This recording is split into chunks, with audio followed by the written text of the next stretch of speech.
በትግራይ ቁጣ የቀሰቀሰው አነጋጋሪ ጉዳይ ዝርዝር መረጃው የጥንቅራችን ትኩረት ነው። ከዚሁ ጋር በተያያዘ ለሱዳን ወታደራዊ መሪ ጄኔራል አብዱል ፈታህ አልቡርሃን ቅጥረኛ እንዲሆኑ የተሸጡ የህወሓት ታጣቂዎች ወደ ሱዳን እየተጓጓዙ ነው። እንመለስበታለን። የተባበሩት መንግስታት ድርጅት ለፕሬዝዳንት ኢሳያስ አፈወርቂና ለመንግስታቸው ጥብቅ ማስጠንቀቂያ አስተላልፏል። ይህም ትኩረታችን ነው። ጤና ይስጥልን። የሰዓቱ የመረጃ ጥንቅራችን እነዚህንና ሌሎች ወቅታዊ ጉዳዮችን የሚያስመለክታችሁ ይሆናል። እንደተለመደው እየሰማችሁን አብራችሁን ቆዩ።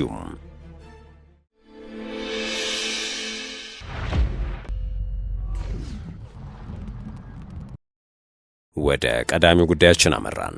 በትግራይ ቁጣ የቀሰቀሰው አነጋጋሪ ጉዳይ በትግራይ ክልል ደቡባዊ ምስራቅ ዞን እንዳርታ ወረዳ የሚኖሩት የ76 ዓመቷ አዛውንት ወይዘሮ አኸዛ ህሉፍ በክልሉ ያለውን ወቅታዊ ሁኔታን በጽኑ የገመገሙበትን ቃለ መጠይቅ መስጠታቸውን ተከትሎ ያለ ፍርድ ቤት ትዕዛዝ መታሰራቸው ከፍተኛ ቁጣና ተቃውሞን ቀስቅሷል። ጉዳዩን የሚከታተሉ አካላት በሰጡት ቃል ነባር ታጋይና የሰማዕት እናት የተባሉት ወይዘሮ አኸዛ የታሰሩት ሰኔ 8 ቀን 2018 ዓመተ ምህረት ሲሆን በአሁኑ ወቅት በመቀለ ከተማ በሚገኝ የፖሊስ ጣቢያ ውስጥ ይገኛሉ። የእናቲቱ መታሰር መነሻ ላንዳር ሪፖርት ከተሰኘ የዲጂታል ሚዲያ ጋር ያደረጉት ቆይታ እንደሆነ ታውቋል። ወይዘሮ አኸዛም በቃለ መጠይቃቸው በክልሉ ያለውን አስገዳጅ ውትድርናና የወጣቶች አፈሳን አጥብቀው አውግዘዋል። በተለይ በስልጣን ላይ ያለውን አካል በጉልበታችን ያሻን እናደርጋለን ማለት ምን ማለት ነው? ዛሬስ ማንን ነው በጉልበት የምታንበረክከውም? በቢሮ ውስጥ ባለ የተመቻቸ ወንበር ውስጥ ተቀምጠ ወጣቶችን ልቀሟቸው ማለት ምን ለማምጣት ነው?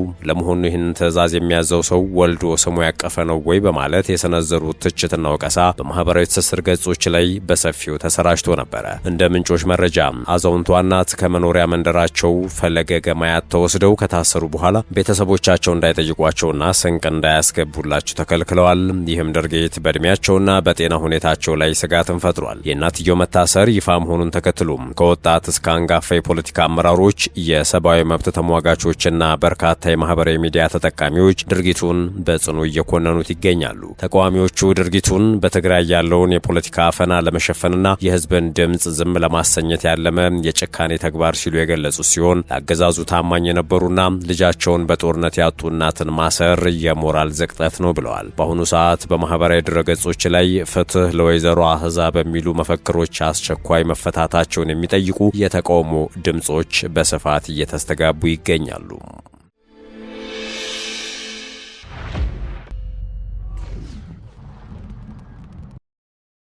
በሌላ መረጃ ለሱዳን ወታደራዊ መሪ ጄኔራል አብዱል ፈታህ አልቡርሃን ቅጥረኛ እንዲሆኑ የተሸጡ የህወሓት ታጣቂዎች ወደ ሱዳን እየተጓጓዙ ነው ተብሏል። ይህንን ደግሞ ጄኔራል ምግበ ኃይለ አረጋግጠዋል። ምግበም በሽራሮ ከተፈጸመው የድሮን ጥቃት ማግስት ከድብደባው የተረፉት ወደ ሱዳን ተሻግረዋል፣ ከጓዶቻቸው ጋር ተቀላቅለው ኦፕሬሽን ይሰራሉ በማለት ተናግረው ነበረ። ህወሓትን ከፖለቲካ ፓርቲነት ወደ ቅጥር ተዋጊ አቅራቢነት በማሸጋገር በሱዳን ወታደራዊ መሪ ጄኔራል አብዱል ፈታህ አልቡርሃን ለሚመራውና ከሱዳን ፈጥኖ ደራሽ ኃይል ጋር እየተዋጋ ለሚገኘው የሱዳን መደበኛ ጦር ኃይል ወይም ኤስኤፍ ቅጥር ተዋጊዎችን እያቀረበ እንደሆነና አሁን ደግሞ የአርሚ 15 አባላት በኤርትራ በኩል አቋርጠው ወደ ሰሜን ኮርዶፋን እየተጓዙ መሆኑን የተነገረው ከሱዳን ፈጥኖ ደራሽ ኃይል አርኤስኤፍ የሰሜን ኮርዶፋን ግዛቱ ዋና መቀመጫ በሆነችው ኤል ኦቤይድ ከተማ እጅግ ከፍተኛ የሆነ ወታደር እያዘጋጀ እንደሆነና ከሰሞኑ የተቀናጀ ወታደራዊ ማጥቃት በጄኔራል አብዱል ፈታህ አልቡርሃን በሚመራው የሱዳን መደበኛ ጦር ኃይል ላይ ከፍተኛ ማጥቃትን ለመክፈት ዝግጅቱን እያጠናቀቀ እንደሆነም ተነግሯል። ህወሓት ለቡድኑ ጥቅም በገንዘብ የሸጣቸው የትግራይ ወንድሞችን ከአልቡርሃን ጎን ተሰልፈው ለመዋጋት በማይመለከታቸው የጦርነት እሳት እየተማገዱ ነው የተባለው።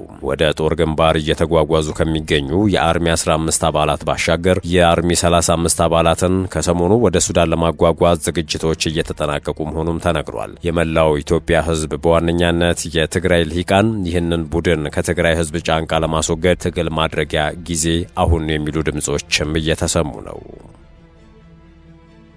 የመረጃ ጥንቅራችን እንደቀጠለ ነው። ወደ ሌላኛው ጉዳይ እናምራ። አወዛጋቢው ጄኔራል ህወሓትን ከርተው ከጠቅላይ ሚኒስትር አብይ አህመድ ጎን እንደሚቆሙ ይፋ አድርገዋል።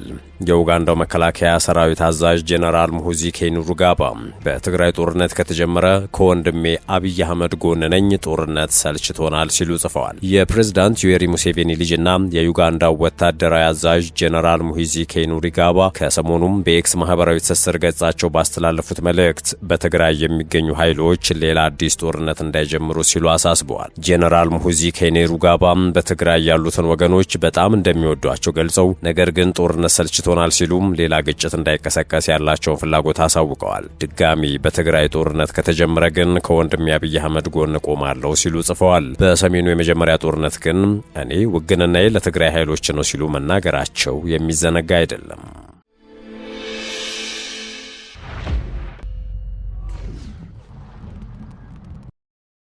በመጨረሻም የተባበሩት መንግስታት በኤርትራ መንግስት የሚፈጸሙ የሰብአዊ መብት ጥሰቶች በሀገር ውስጥ ብቻ የተገደቡ አይደለም ሲል አስታውቋል። በተባበሩት መንግስታት ድርጅት የሰብአዊ መብቶች ምክር ቤት በኤርትራ ስላለው አስከፊ የሰብአዊ መብቶች አያያዝ 2 ከባባድ ሪፖርቶች ቀርበዋል። በሀገሪቱ ያሉ መሰረታዊ የሰብአዊ መብቶች እክሎች ሳይፈቱ መቆየታቸው ብቻ ሳይሆን ሁኔታው ይበልጥ እየተባባሰ መሄዱን ሪፖርቶቹ አመልክተዋል። ኤርትራ ደግሞም ሪፖርቱ የተዘጋጀው ስማቸው ባልተጠቀሰና ባልተረጋገጡ የውጭ አካላት መረጃዎች ላይ ተመስርቶ የተሰራና እየተመዘገቡ ያሉ እድገቶችን ያጣጣለ ነው ስትል ውድቅ አድርጓለች። ላለፉት 6 ዓመታት በኤርትራ የሰብአዊ መብቶች አያያዝ ሁኔታ ላይ የተሾሙት የተባበሩት መንግስታት ልዩ ራፖርተር ባቀረቡት የመጨረሻ ስንብት ንግግራቸው በሀገሪቱ አሁንም ድረስ በሰብአዊነት ላይ የሚፈጸሙ ወንጀሎች ከመቀነስ ይልቅ እየተባባሱ መሆኑን በማስረጃዎች በማስደገፍ ይፋ አድርገዋል። ድርጊቱም በግለሰቦች ደረጃ የሚፈጸም ሳይሆን የመንግስት መዋቅር በፖሊሲ ደረጃ የነደፈው ስልታዊ የማፈኛ ስልት መሆኑንም ገልጸዋል። ኤርትራም በጉዳዩ ላይ ምላሿን ያሰማች ሲሆን እንደተለመደው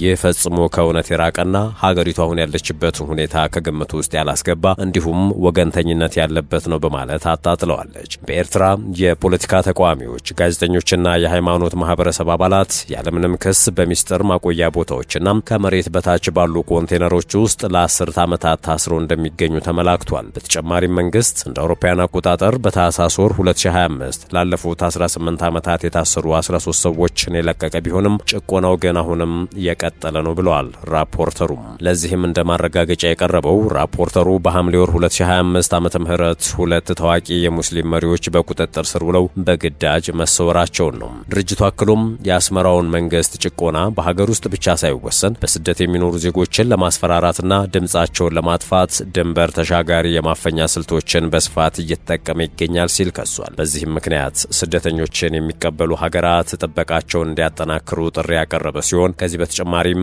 ኤርትራውያን ስደተኞች ለህገ ወጥ የሰዎች ዝውውር፣ ለገንዘብ ማጭበርበር፣ ለአደገኛ እስራትና ዓለም አቀፍ ህግን በሚጥስ መልኩ በግዳጅ ወደ ሀገራቸው የመመለስ አደጋ ተጋርጦባቸዋል ብሏል። ልዩ ሪፖርተሩ የኤርትራ ባለስልጣናት በ6 ዓመታት የሥራ ዘመናቸው ምንም አይነት ትብብር እንዳላደረጉላቸውና ወደ ሀገሪቱ ለመግባት ያቀረቡት ተደጋጋሚ ጥያቄ ውድቅ መደረጉን ገልጸዋል። በሌላ በኩል ደግሞ በሙስሊሙ ማህበረሰብ ላይ የሚፈጸመው የ3 አስርታት ስልታዊ ጥቃት ነው ያለ ሲሆን ሀገሪቱ ከኢትዮጵያ ከተገነጠለችበት ጊዜ ጀምሮ ላለፉት 3 አስርት ዓመታት በሀገሪቱ ሙስሊም ማህበረሰብ፣ ምሁራን፣ መሪዎችና ነጋዴዎች ላይ የተፈጸሙ ስልታዊ ጥቃቶች አሁንም ቀጥለዋል ብሏል። የተባበሩት መንግስታት የሰብአዊ መብቶች ምክር ቤት ያቀረበው ይፋዊ ሪፖርት ኤርትራ ነጻነት እያለች የምትጠራውን ከኢትዮጵያ ከተገነጠለችበት ዓመት ጀምሮም በሀገሪቱ ሙስሊም ማህበረሰብ ላይ ተፈጸሙ የተባሉ ጥቃቶችን ይፋ አድርጓል። በመጀመሪያ ደረጃም የጅምላ እስራትና ግድያ ሲሆን ይህም ታዋቂ የሃይማኖት ምሁራንና ሼኮች በግዳጅ መሰወራቸውና እንደ አውሮፓውያን አቆጣጠር ከ1997 ጀምሮ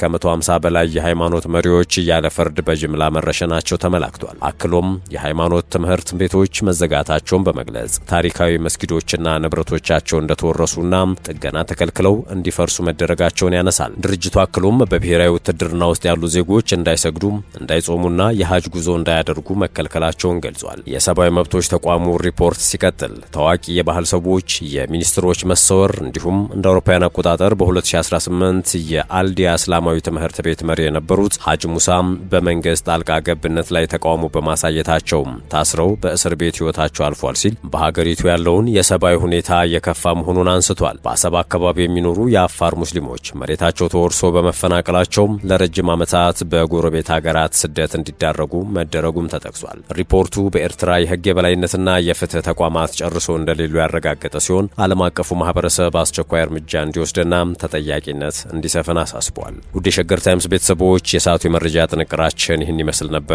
ስለተከታተላችሁን ከልብ አመሰገንን። በያላችሁበት ሰናይ ጊዜን ተመኘን።